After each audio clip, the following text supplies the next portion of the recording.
계속해서 우리가 신명기 말씀 묵상하고 있습니다. 여러분 어떠세요? 좀 딱딱하고 어렵지 않으세요? 그런데 읽으면 읽을수록 참 재미있고, 이런 표현도 있구나. 또 이런 표현들 뿐만 아니라 그 내용, 우리가 언제까지나 어디까지나 이 말씀의 모든 법의 최소 규정을 우리에게 이야기하고 있거든요. 하나님 나라를 만들기 위한 법들입니다.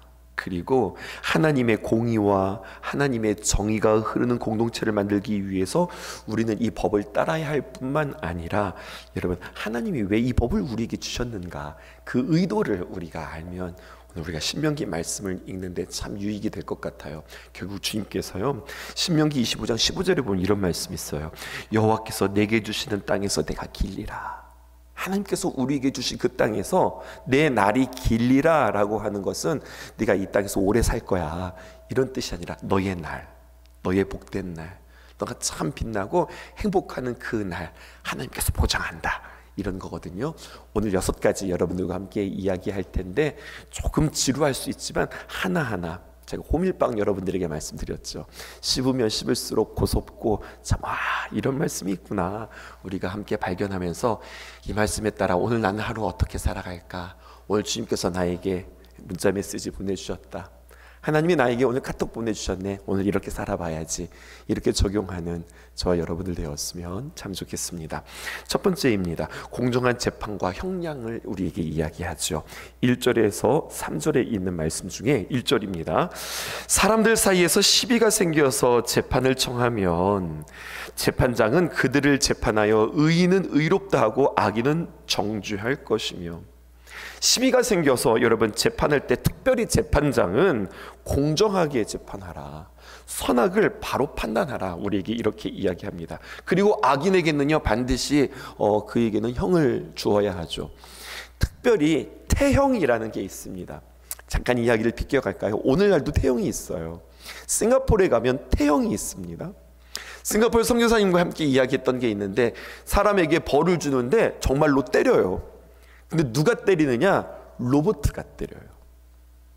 딱 때리기 전에 그 사람의 키를 재고 그 사람의 몸무게를 잽니다. 그리고 몸무게와 그 키에 맞게 그 세기를 결정한대요. 그리고서 때린다고 하는데, 여러분, 로봇에게 맞는 그 사람은 어떨까요? 이런 생각도 해보게 되었습니다.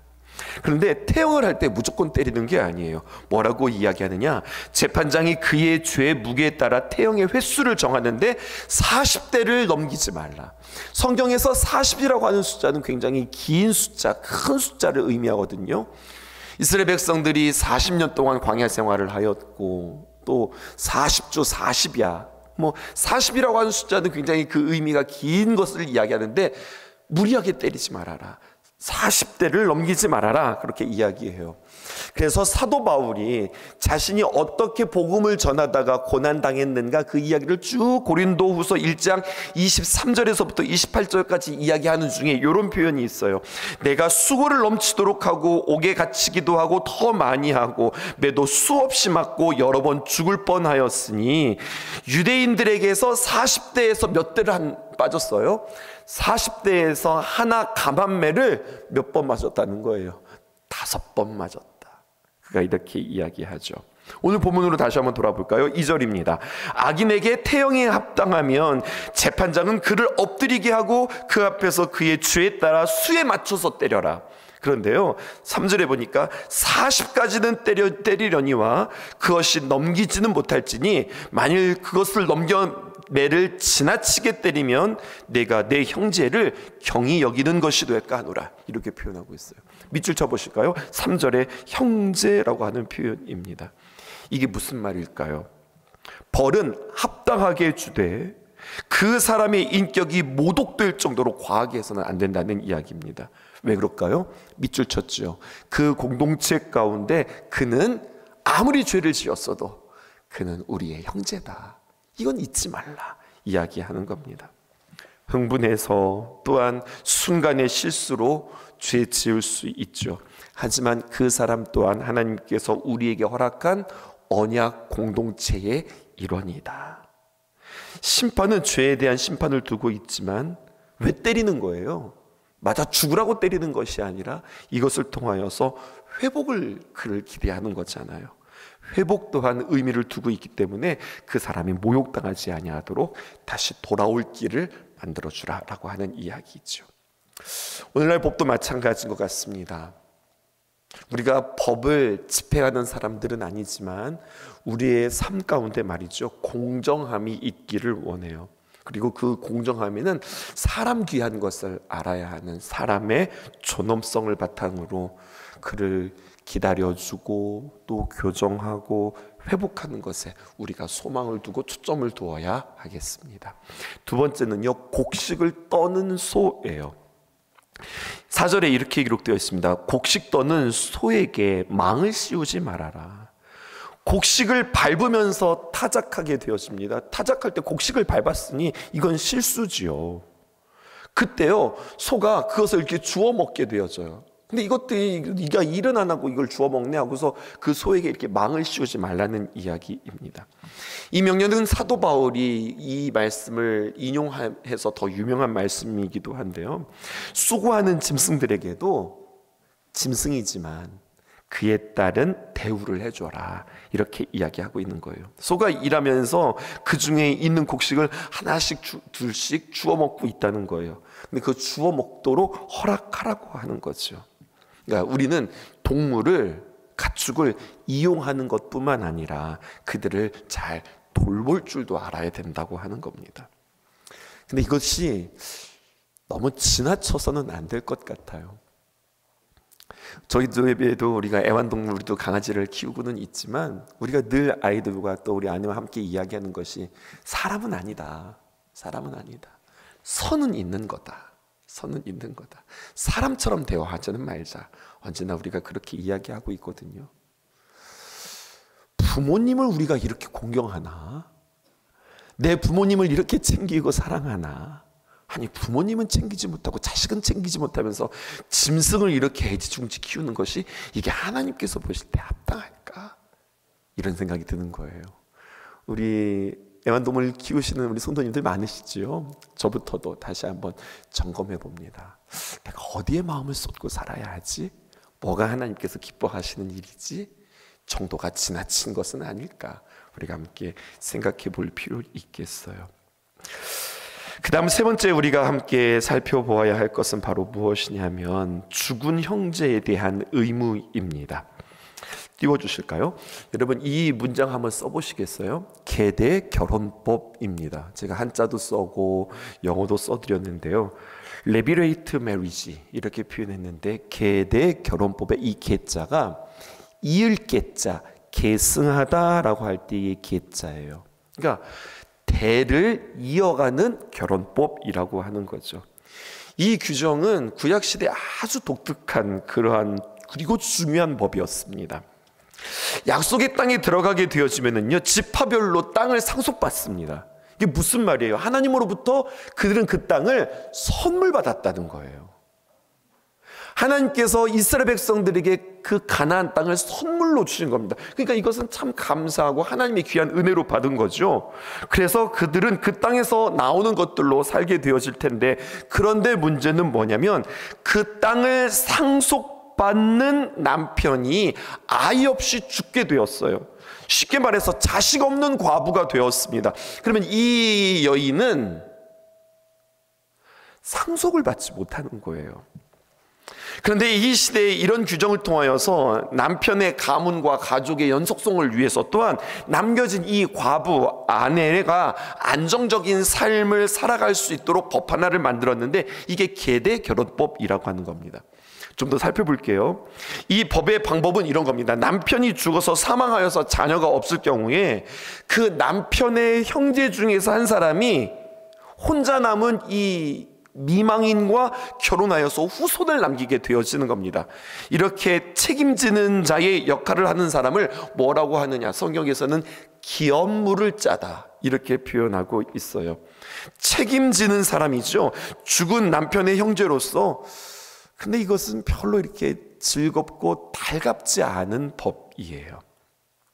죽은 형제를 대신하여서 아내를 맞이해서 후손을 남기면 그 후손이 내 아들이 아니라 죽은 형제의 아들이 되어지는 거고, 그 아이가 잘 자라서 그 죽은 형제의 가문을 잘 이을 수 있을 때까지 이 기업 물을 형제는 책임져서 내가 돈 들여 시간 들여 애써서 여러분 그 자식을 키워내야 돼요. 성인이 될 때까지요.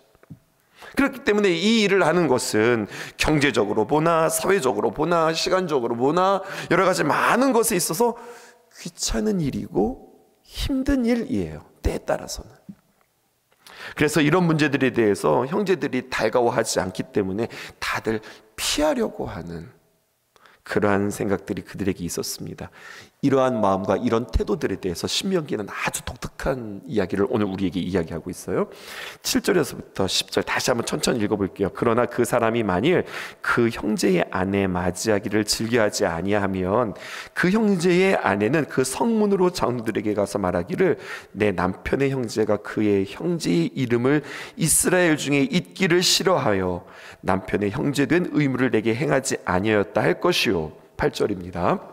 그 성읍 장로들은 그를 불러다가 말할 것이며 그가 이미 정한 뜻대로 말하기를 내가 그 여자를 맞이하기를 즐겨하지 아니하노라 하면.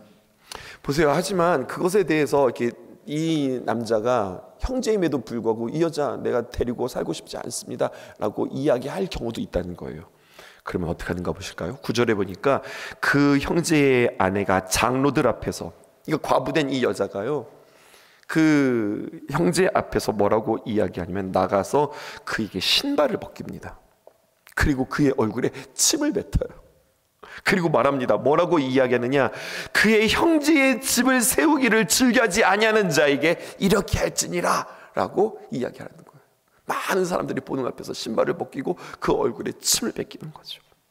그러면서 10절에 뭐라고 이야기하느냐, 이스라엘 중에서 그의 이름을 뭐라고 하느냐, 그 이름 부르지 않고 저 집은 어떤 집이야, 신벗김을 받은 자의 집이야, 이렇게 사람들이 이야기하도록 했다는 거예요. 이런 법을 만드는 이유는 뭘까요? 가족들을 불쌍히 여기고 잘 돌봐라 라고 하는 뜻이겠죠.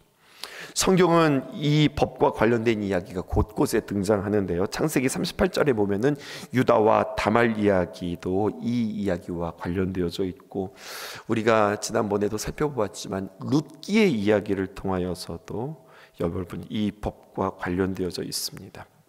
오늘날에는 이런 계대결혼법 쓰지 않죠. 그런데 여러분 이 법의 정신을 보자고요. 가족과 공동체 내에서 서로 돌보고 책임지는 자 하나님께서 복 주신다고 우리에게 이야기하고 있습니다.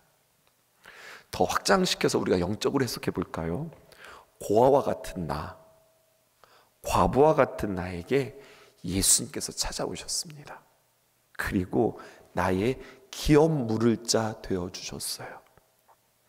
그 사랑을 우리가 받았기 때문에 우리도 우리 형제들의 어려움을 맡아서 함께 도와주는 것은 당연한 것이다. 그러니까 동기간에, 형제간에 어려움이 있을 때 아이고 나 살기도 바쁘다라고 하지 말고 혹여나 우리가 챙기고 돌봐야 할 일들은 있지 않을까, 다시 한번 우리가 주님 안에서 점검해 보았으면 좋겠습니다. 이런 표현도 있습니다. 가정의 연속성을 위협하는 행위, 이런 겁니다. 또 독특한 몇 가지 상황에 대한 규칙을 소개하고 있는데요. 이 법에 대한 정신을 잘 보세요. 이런 표현이 있습니다. 두 사람이 서로 싸워요. 남자 둘이 서로 싸우고 있는데 11절에 보니까 한 아내가 그 치는 자의 손에서 그 남편을 구하려 하여 가까이 손을 벌려 그 사람의 음낭을 잡았다, 이런 표현입니다. 그때 너는 그 여인의 손을 찍어버릴 것이고 내 눈이 그를 불쌍히 여기지 말지니라. 아주 무서운 표현, 아주 독특한 표현이 성경에 기록되어져 있습니다.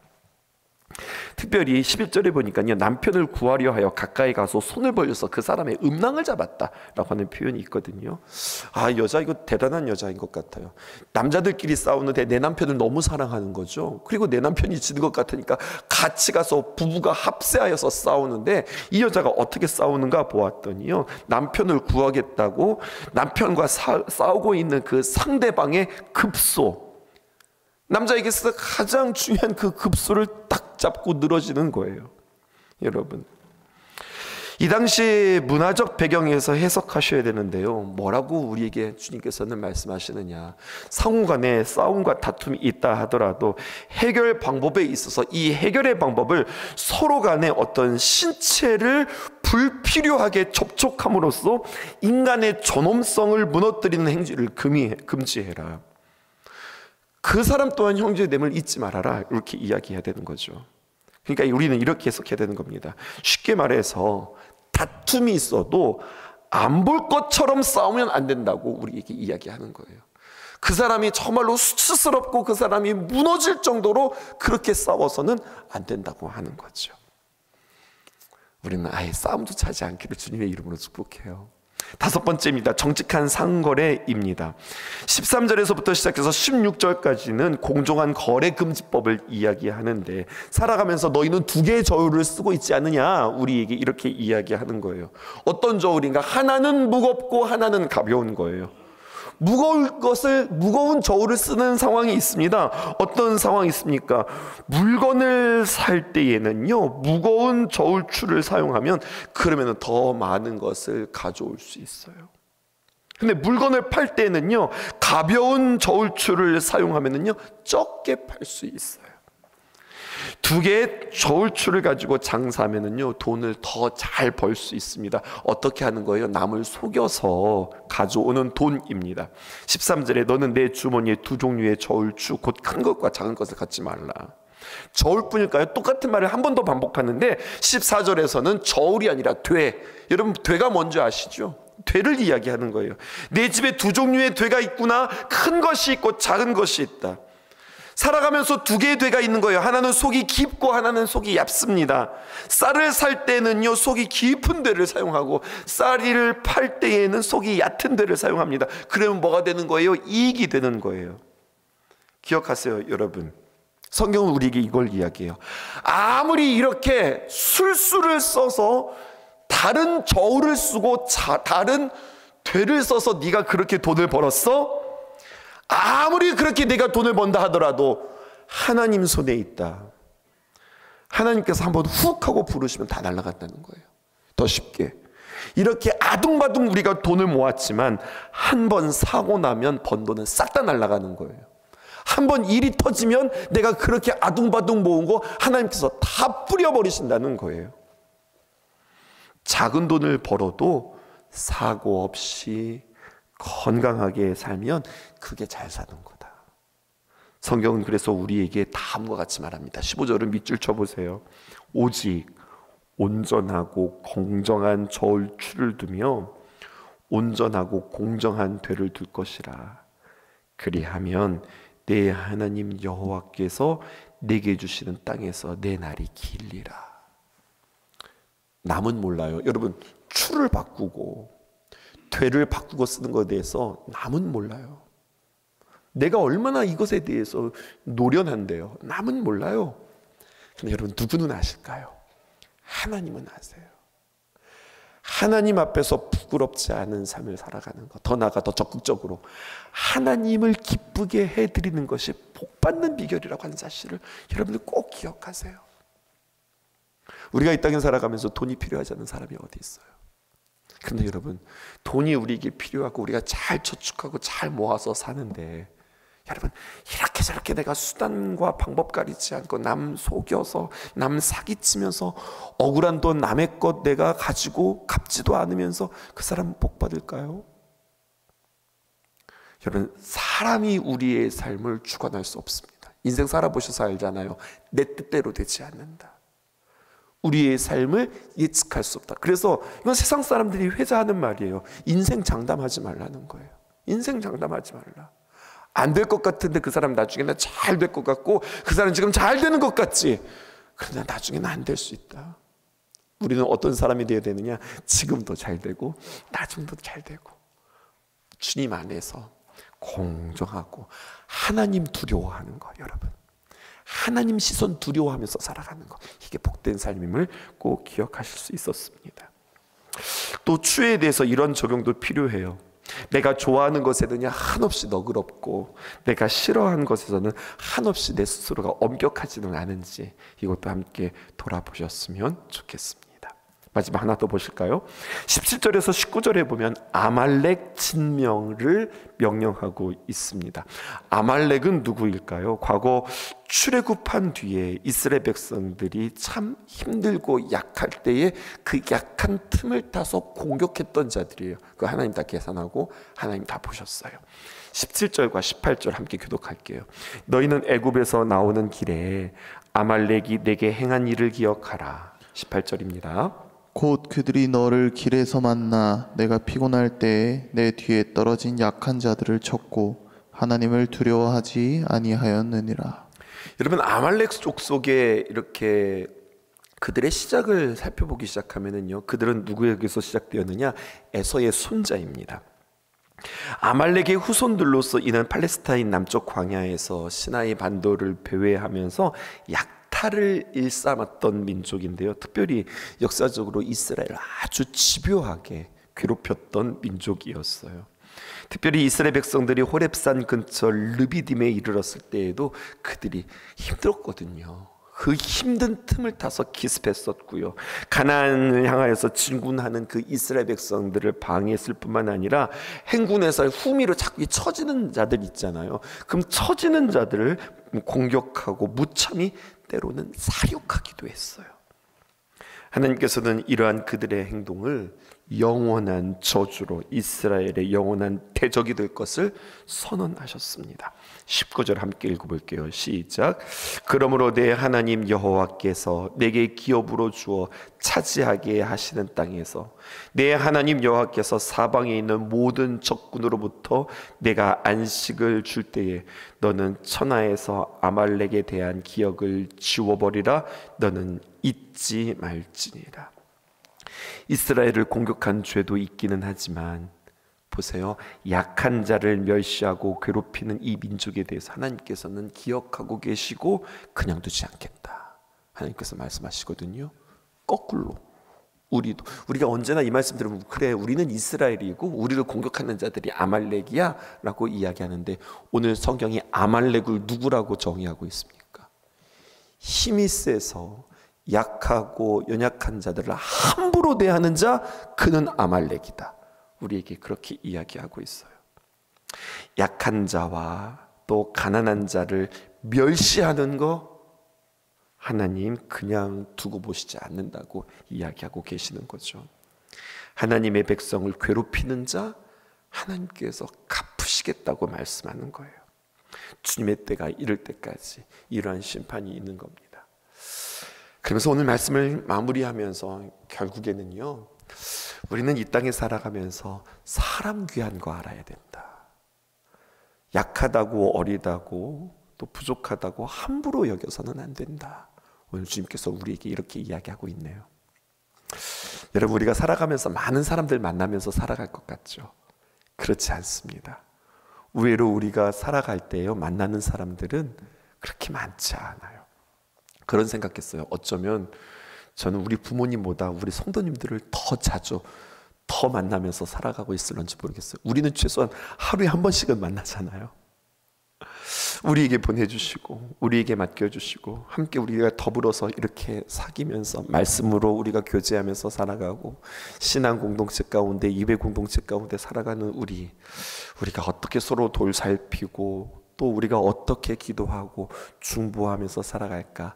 또 하나님께서 우리에게 붙여준 사람 가운데 저 사람 참 존경스럽다, 와 저 사람 대단하다, 야 참 근사하다, 멋지다, 와 세련됐다, 너무 매력적이다, 이런 사람도 있지만 우리에게 붙여준 사람 가운데 아유 참 모질하다, 참 부족하다, 아 참 경망스럽다, 아 천하다, 표현은 안 하지만 혹여나 내 마음속에 이러한 잣대들로 사람은 높다 낮다 판단하고 있는 우리들의 모습은 아닐까요? 이것에 대해서 다시 한번 우리는 겸손하게 모든 사람들을 귀하게 여길 수 있는 마음들이 오늘 저와 여러분들에게 있고 그들을 아름답게 섬길 수 있기를 주님의 이름으로 축복합니다. 오늘 기도하면서 특별히 한 가지 더 위해서 기도할 것은요, 오늘 나라의 귀한 리더들을 뽑는 날이에요. 예수 믿는 사람들 특별히 열심히 기도하셔야 되고요, 우리 예수 믿는 사람들은 모두가 다 투표하셔야 됩니다.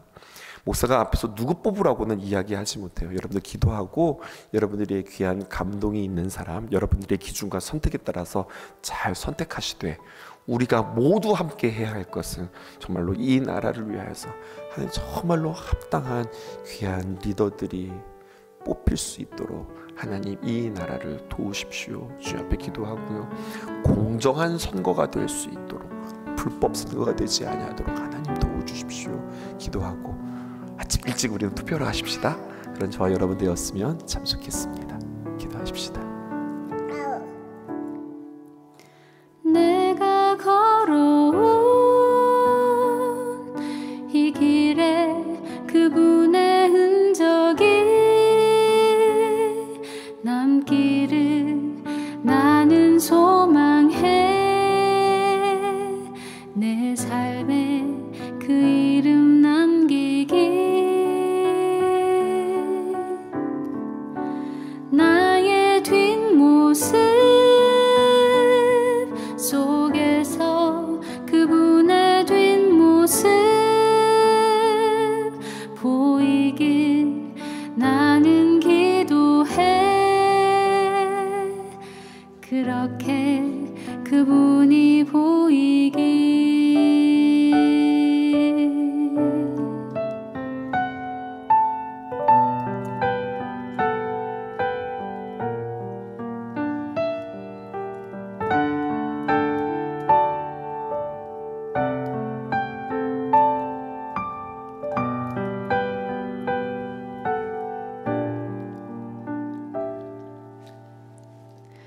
나의 소망은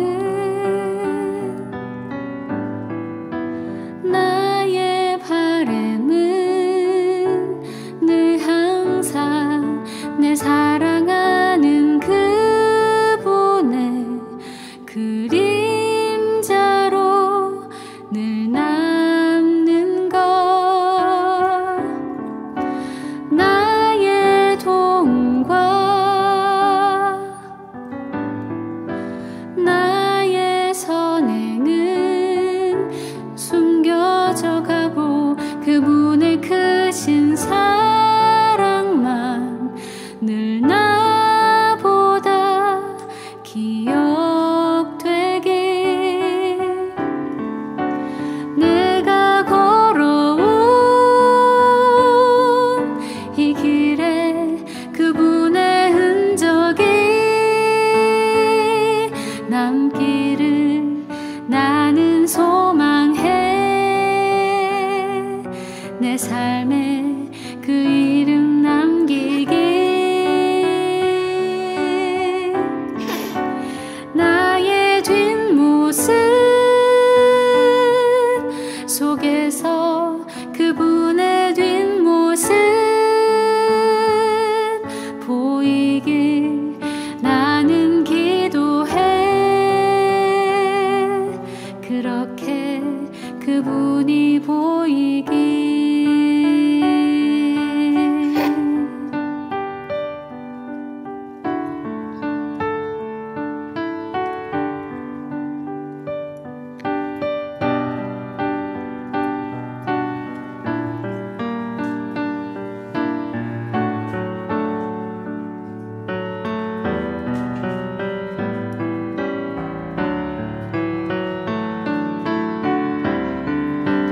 내가 걸어온 이 길에 그분의 흔적이 남기를 나는 소망해. 내 삶에 그 이름 남기길. 나의 뒷모습 속에서